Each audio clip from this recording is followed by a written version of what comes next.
I think we all know what kind of reputation the Geo element has in this community. Not a very good one. Yet, as we all know, Xilonen is looking to be pretty busted. So today, I thought it'd be fun to ask the question, has Xilonen saved Geo? My name is Juice, and let's get into it.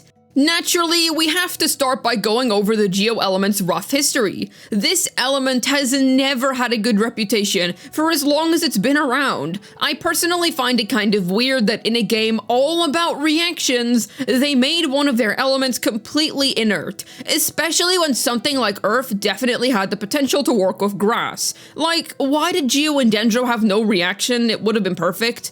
Ningguang was pretty good when the game was new, but that was more so due to a lack of options. She fell off pretty quickly once better DPSs trickled in. Noelle has always been around. We all know how decent she is now, but back during the pre-Farina era, she was a very lackluster DPS. The eventual massive Geo buff that came later on featuring characters such as Goro did significantly help her case, however. Even so, she would be a pretty forgotten character by everybody other than her most dedicated fans until Farina was to come out. Albedo was actually not that bad in the old days of Genshin. This was mostly because of Hu Tao Double Geo. This might seem strange to newer players who are unaware, but this used to be her best team back in the day. It was heralded for both the extreme comfort that it brought, while also packing quite the formidable punch. Albedo's EM share passive also came in quite handy here. Yet unfortunately, once Xilonen came out, yeah, dude was finished. Hu Tao Double Hydro cooked the lad's team. You no longer had a reason to choose Albedo for Hu Tao for any reason other than I don't have Xilonen. Which, considering how she's still an S tier unit to this day, most people do in fact own a Xilonen, or will be getting one when they have a chance. He only continued to get worse and worse. Sumeru's EM-based meta seemed to hold some promise for him, but sadly, because we never got that aforementioned Geo Dendro reaction, Albedo continued to be whatever, until the poor lad faded so far into obscurity that he got sentenced to the Chronicled Wish banner. Yunjin was very good at her job, but the problem is that she buffed awful units. Yoimiya was never very strong. You would have rather kept using Bennett anyway. It was actually more DPS to just do the dash back into the circle as opposed to using Yunjin. Ayato Hyper is a terrible use of that character, because his damage numbers are so low, you'd rather play him as a driver instead. This did eventually change with Coriander, but we'll get onto that.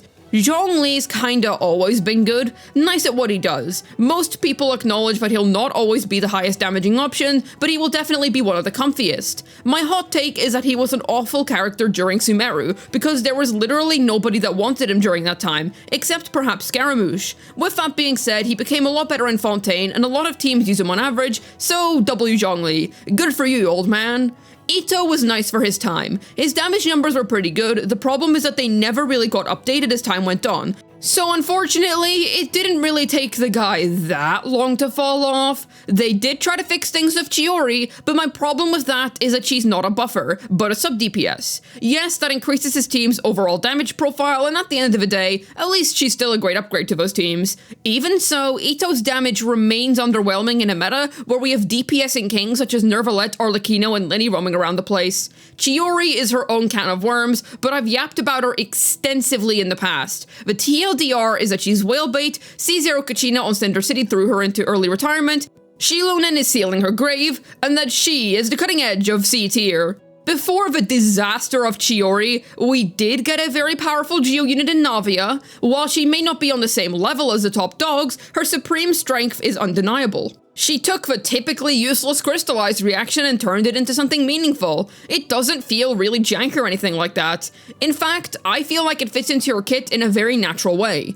Also, considering that it took us until the literal next region for us to get a proper Geo support for Navia, she held her ground quite well. That's not to mention all the other Geo characters who got buffed during this time. Zhongli went from being an extremely whatever character in Sumeru to being very effective with some of the best of the Fontaine cast, namely C0 Nervalette, Arlecchino against stagger-heavy battles, and Linny if you're having a hard time learning how to play him. Noelle also rose to absolute stardom for a while. It was so interesting to see a character who pretty much everybody had a copy of, yet ignored for such a long time, suddenly became a really competent, budget-friendly Farina driver. There was also the Noelle Navia team, which is such a creative comp that I absolutely suggest you give a swing. Farina drains HP, Noelle heals it up, she generates crystal ices with her Geo normals, then because she keeps her burst infusion even when you swap off-field, you can do your Navia nukes, then get right back to doing your normal attacks with Noelle.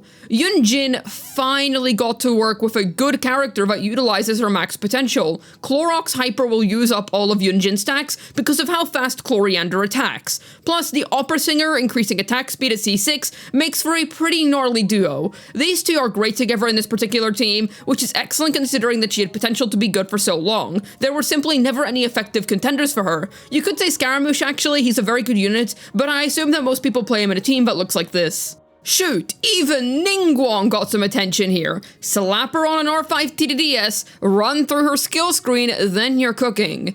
She did get utterly crushed as a budget option by Kachina to be fair, but there's no denying that this choice was in fact a thing throughout the Fontaine era of Genshin. I'd say that Navia's successful integration into Genshin Impact, alongside with all the other Geo characters who got buffed during this time, were perfect grounds to be excited for the element's future.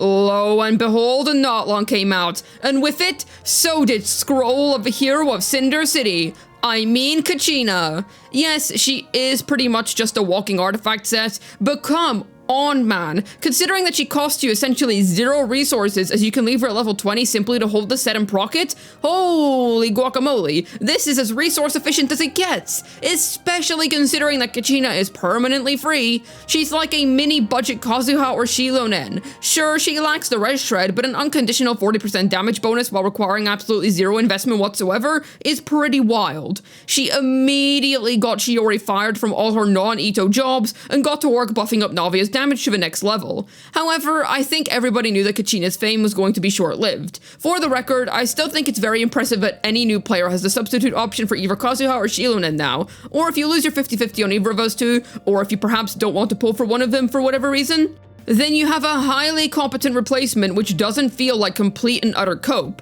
Yet, with the Geo Cat Xilonen on the horizon, yeah, it was evident that this was only gonna be 15 minutes of fame for the drill kid. Especially because, wow, holy guacamole, Xilonen is not a joke.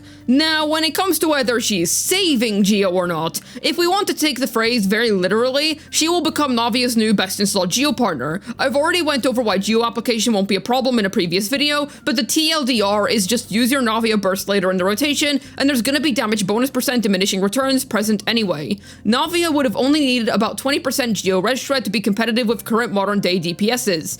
Ah yes, go ahead Xilonen, give us over nearly double of that when your skill is maxed out.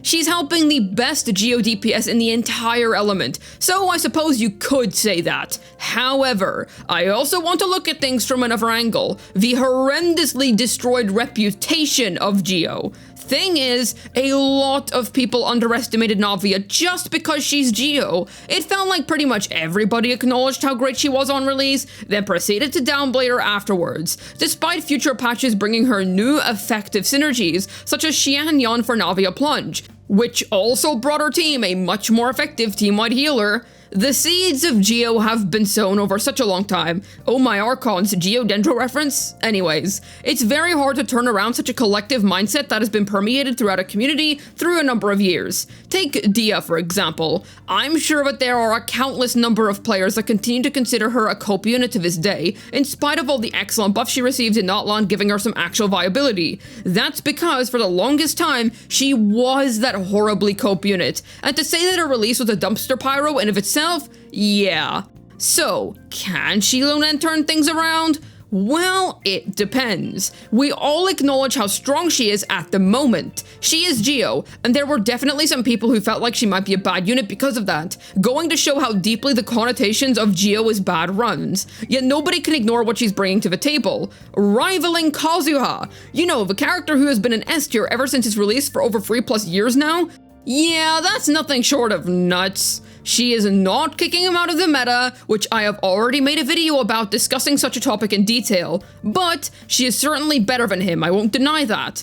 Her res shred and damage bonus percent buffing as C0R0 is essentially equal to a C0R0 Kazuha with 1000 DM, and if you give the cat her signature weapon, then would you look at that, her damage bonus percent buffing is actually higher than his. Plus, unlike C0 Lady Farina, there's no backload involved, you will immediately get your damage bonus percent. Plus, she heals, that's quite nifty. It gives her a synergy with the almighty Lady Farina, and as we all know, that's one of the best possible synergies that you can have. Sure, it may only be single character healing, but it's good single character healing. If you swap through your characters fast enough, then you'll have all the sustenance you need for comfortable fanfare shenanigans. I think the real answer is that time will tell. Going into the future, are people going to underestimate or overestimate the character? Will she be fairly judged? What would fairly judging even be in the context of this character? If people add her to their teams and are genuinely impressed with what she offers to said comps, then I do believe a Xilonen will leave quite a strong impression. I'm even noticing some continued praise for Kachina thanks to your consistent Geo application, which is really nice to see. Because of this, I think there is one simple thing that Hoyoverse really needs to do in order to make people consider Geo an element that's worth people's time. Continue making excellent Geo characters. The thing is, it's never going to be like Hydra where simply having that vision gives you a huge advantage over others because of how high value their application is. You are never going to want Geo application specifically without a dedicated reason, e.g. Navia's shrapnel stacks or archaic Pectra Zhongli. So, what they lack in elemental affinity needs to be made up for in raw strength. Do this over a long period of time, as quite frankly, a lot of damage has been done to the element's reputation over the years, then Geo will truly have been saved. Even so, I suppose you could say that she's not really saving Geo, because characters like Ningguang are going to continue to be underwhelming. To that I say, pretty much every element has its duds. Even so, Xilonen and Kachina have opened a door. A path which might allow the redemption of the Geo element on a community-wide scale. There isn't much time left, as I'm assuming Genshin maybe has 2 to 3 years left in it considering that weird dialogue from Paimon in the photo-taking event.